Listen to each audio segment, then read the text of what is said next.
We start our show with breaking news. San Antonio Spurs star Victor Wembanyama will be out for the remainder of the season after being diagnosed with deep vein thrombosis, which is a blood clot in his right shoulder. Wembanyama, the 2024 Rookie of the Year, he's had several notable performances here, including a 5x5 game, 10-block game, a 50-point game, and he had the Spurs fighting for a play-in spot. Shams Charania, our senior insider, joins us now. Shams, this diagnosis, it was shocking. We just saw Victor play in the All-Star game. What happened between that game Sunday and now? Malik, I'm told that Victor Wembanyama had started to feel symptomatic, and he went into the post-All-Star break Monday, Tuesday, taking time for himself, taking downtime, and hoped to feel better, but he did not. He was still feeling symptomatic, from my understanding, and that's when the Spurs and when Wembanyama started to administer a battery of tests over the last 24 to 48 hours that found this blood clot in his right shoulder, and the sides are now going to huddle on treatment plans and options for a player who's just 21 years old and an ascending star. Yeah, a really scary diagnosis here. And of course, Shams, there's a history of players in the NBA coming back from blood clots. But what do we know about the timeline for Victor's recovery here? Malik, I'm told that the San Antonio Spurs fully believe that Wembanyama will make a complete recovery for the 2025-26 season. I'm told that they don't have any long-term concerns, and they believe this is an isolated clot in his right shoulder, that deep vein thrombosis diagnosis, as they called it. And Brandon Ingram in March 2019 had the same diagnosis in his right shoulder. He had a procedure about a week later, and he took him several months to recover from that. And from that point on, he started basketball in the offseason, and then he was an all-star. A one-time all-star he is, and that all-star season came in 2019, 2020 with the Pelicans, so the following season. So there is some example here of a player recently in 2019-20 that has made a full recovery from this in Brandon Ingram. Yeah, you look at Brandon Ingram, maybe Asar Thompson and his recovery from that. Brandon Ingram missed the final 19 games of that season, and then he was able to come back and become an all-star. So we are hopeful that it will be a similar case here for Victor Wembanyama. Shams, thank you. We'll be back to you later in the show. Right now, though, here's Chris Paul reacting to the Wembanyama news. Man, it's been extremely tough, to tell you to say the least, you know, especially with this organization and how they put everything into perspective, you know. So obviously the Pop situation, knowing what he means to the league, Vic, and you know, him playing his first All-Star game, I think for us, you know we got a job to do, but just like anybody, we worry about our people. Brian Windhorst, Shania Gumake, Danny Green join me now as we continue to react to the news that Victor Wembanyama will be sidelined for the rest of the regular season with a deep vein thrombosis in his shoulder. It's going to be referred to as a blood clot. You'll also hear it referred to as DVT. But Brian, you've covered players who've been diagnosed with this before. What are the next steps here for Wemby and for the San Antonio Spurs?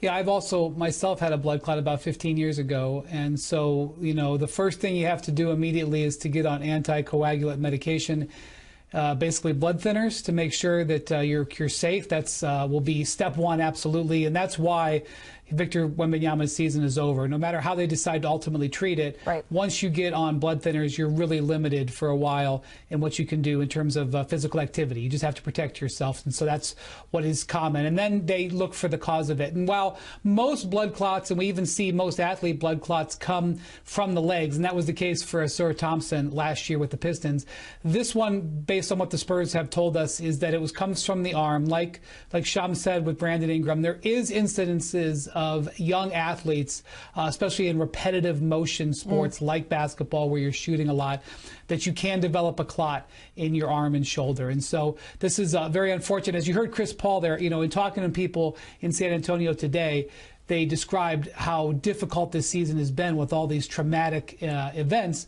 Greg Popovich suffering a stroke, now Victor Wembanyama with the blood clot. Not that it's the same because it's not medical, but the midseason trade for De'Aaron Fox, it's not something the Spurs normally do, is make major in-season trades. Yeah. They've had a lot of things that have upset everything this year. So they're sort of dealing with it and processing as a team. But it's been a very rough season, and it's probably going to have lasting effects the rest of the way for them. Right. There's so many layers to this that we will get throughout the course of the show. But Danny, just as a player, your reaction when you hear that this young star has been diagnosed with a blood clot? I mean, first and foremost, I was concerned for his health and well-being. Absolutely. As a teammate, you're like worried because it's a serious issue. You just never know how this can go. You hope it's a singular thing and it doesn't continue on, because we've seen things happen like Wendy said about Chris Bosh in the past. And I'm glad Wendy's all right and he's still here with us healthy. But you worry about him as an individual. As a group, it's tough, especially with Chris Ball. We don't know how many more years he has left to play. We don't know if he's coming back to San Antonio next year. De'Aaron Fox came here to be a great duo with Wemby. It hits that, on a different aspect. But for the younger players, it gives them opportunity to grow a little bit more. But playing tournament, that type of scenario for them is very tough to get to without him. I don't see them winning or being in the playoffs this year. But they will get some growth from the other guys. But this is a tough hit overall from an organizational standpoint. Yeah, Danny, we've been in locker rooms, and to be honest, when you hear situations like this, it's incredibly rare, and it's very scary for players because we know that this has real-life implications. It's not a rolled ankle. It's not even a torn ligament. Yeah. This is something that is scary for not only athletes, but also people walking around in real life. And, as you mentioned, for the San Antonio Spurs, it just is difficult because they had a lot of good momentum going on the court, especially after the first 20 or so games. And Victor was the centerpiece of all of that. I mean, he leads the team in scoring, leads the team in rebounding. He's #1, and he was 19 games away from being Defensive Player of the Year, reaching that 65-point mark where he was a heavy favorite. So, yes, you wish him the best with his health.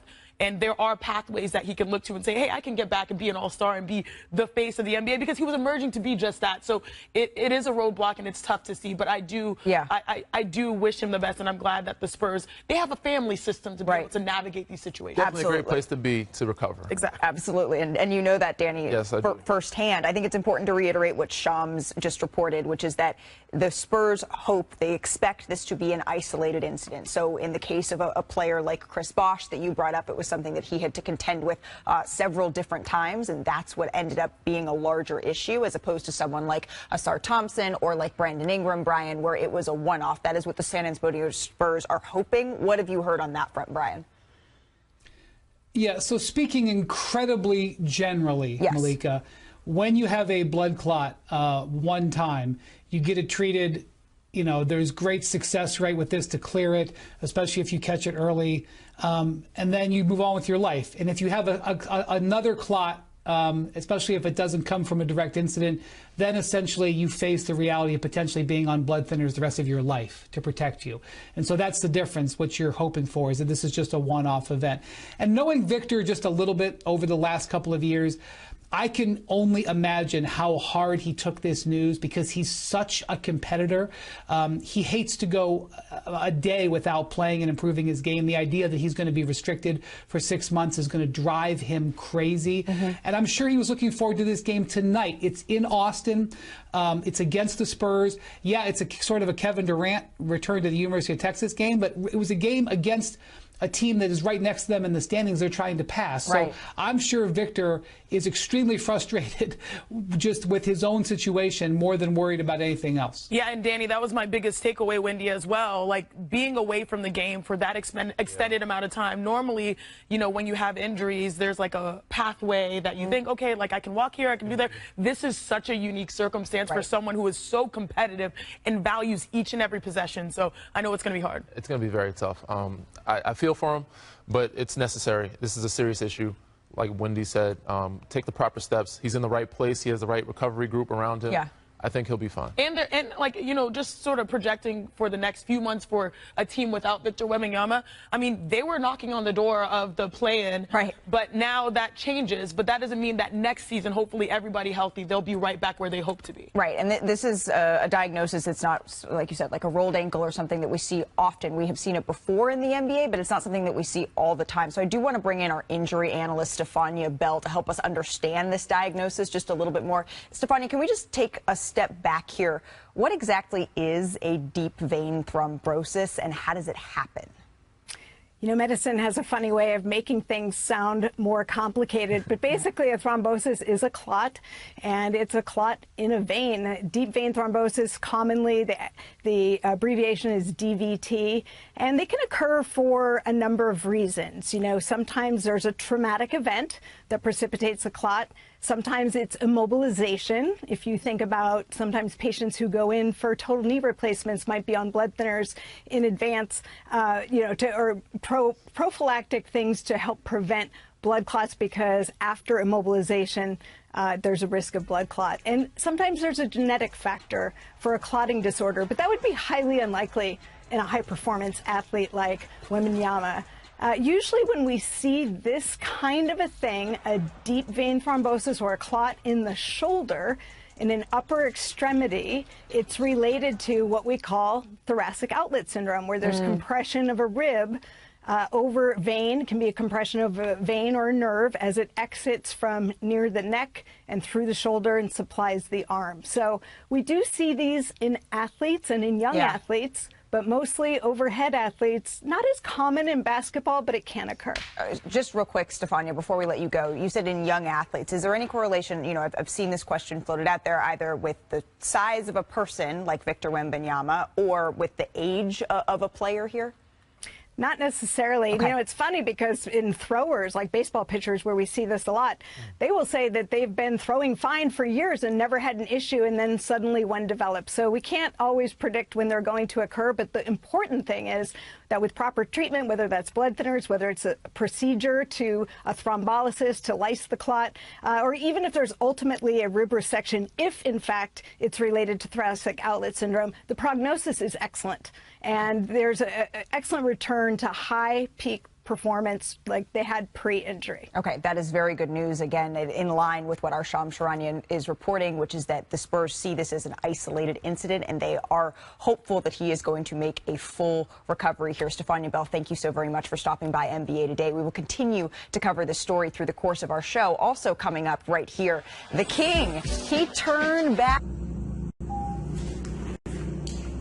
Xin chào tất cả mọi người đã quay trở lại với kênh của mình. Ngày hôm nay mình sẽ tiếp tục hướng dẫn các bạn làm vòng nha. Vòng hôm nay của mình sẽ có tiêu đề là trong veo. Các bạn hôm nay vòng của mình sẽ có tiêu đề là trong vắt. Bây giờ mình bắt đầu làm nhé.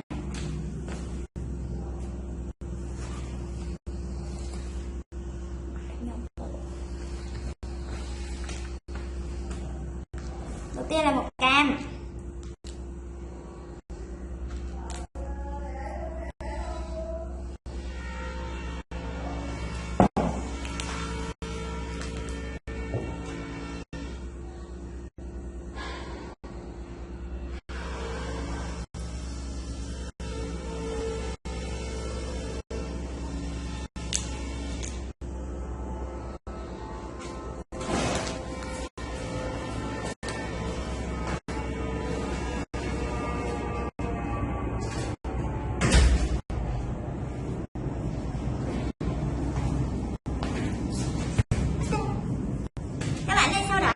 Màu xanh xanh nhá.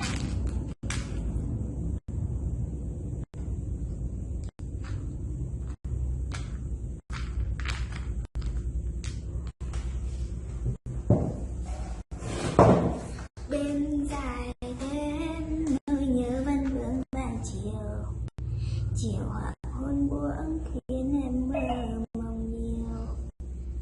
Anh gì ơi, anh đánh giá người yêu này, chẳng biết có ngắm lại nhớ không này. Mọi người ơi, đây màu xanh của mình đây, màu xanh đây nha. Tiếp đến là màu đỏ nha.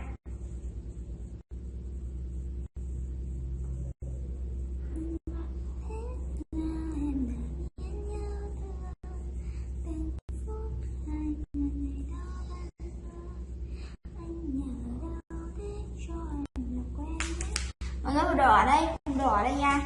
Bây giờ sẽ là màu vàng nha.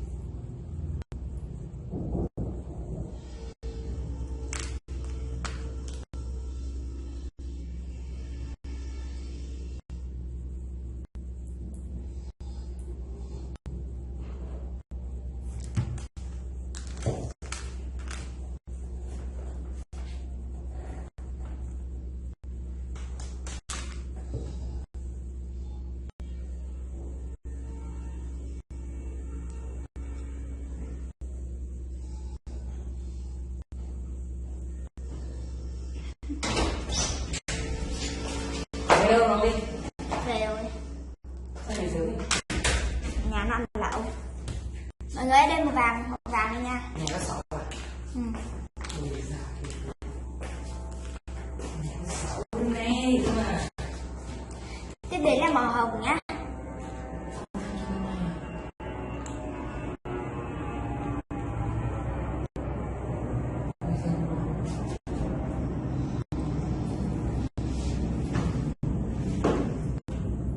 Này chị nghỉ cả ngày, sáng chị ở nhà ngủ. Ôi, thế mà sáng cũng lừa người.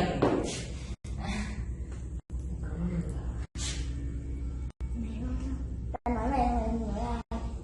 Có cần nói như này đâu.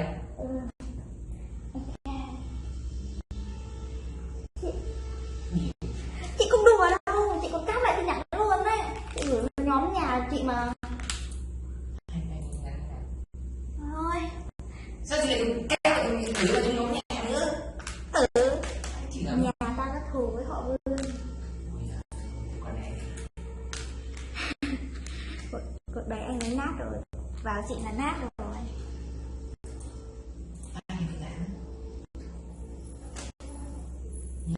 Chuyện đã lắm nhưng mà nó không để ý đâu. Không, chị cũng không biết là nên nói như thế nào, bởi vì anh ấy hỏi thôi. Nhưng mà thật ra là chị cần đọc một dòng thôi là mình hiểu vấn đề. Sao nó ối thế? Ghê vãi, chị không thích. Nhưng mà có xí không? Không. Không xí không thể, không xí là ngon rồi. Nhưng mà chị không thích. Chị không thích anh ấy lùn. Anh ấy mà lùn? Anh ấy lùn. Mẹ, trai đấy mét 70 đó. Mét 7 bộ ạ. Trai đấy phải mét 70, 71 đấy. Anh Tuấn cao hơn. Tuấn à? Anh giàu cao hơn. Anh giàu được mét 75 liền. Mọi người, đây là 6 màu này, đây là 6 màu nha. Vậy thì ngày đấy thì cao sắc rồi. Cái này chị sợ kiểu Anh giỏi là cao, anh không cao anh. Anh là giàu ấy. Ngày trước học 9D cung khóa mà 202 mà đúng không? Còn anh này 9C cho nên là cũng không va chạm đâu. Với lại anh này khả năng cao là cũng không chơi với anh giàu. Tại vì anh giàu chơi với bọn đá bóng cơ. Anh này nhìn cái đã biết, không thấy giống đá bóng, không biết đá bóng. Anh hai này. Anh giàu cũng không biết đá nhưng mà chơi với bọn biết đá.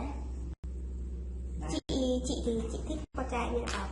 Ngày đấy chị từ chối, chị không chơi với anh giàu chỉ vì anh ấy không vui vẻ ra.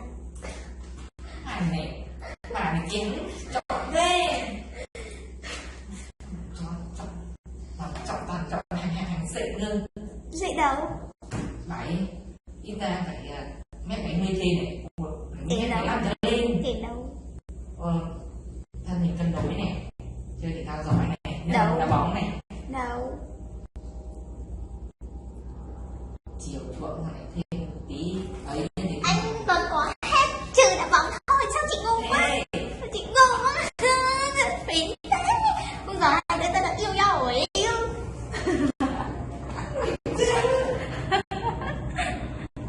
Giờ anh đấy có chị khác rồi thì rách việc to à. Mọi người giờ để bố hoa màu xanh nha. Mẹ chị vừa vào đây xong. Mẹ chị đi xe của chị đi sửa. Chị cũng có biết là mẹ chị vào, mẹ vào mẹ đứng ngay, phải sửa cái hôm không? đứng ngay vai chị đây. Đi sửa cho chị cái đầu xe nó bị rung mày đi mày biết mà đúng không?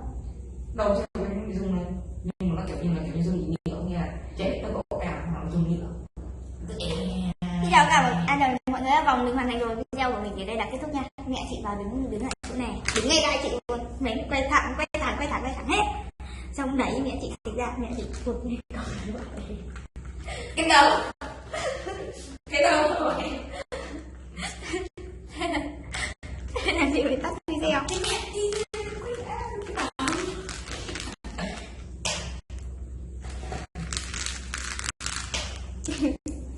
Chị tắt nghe video được 3 phút không rồi. Chị vậy. Đầu tiên đây này, cái điện thoại này bảo cái cảm ứng của nó không nhạy á. Tức là sao? Bấm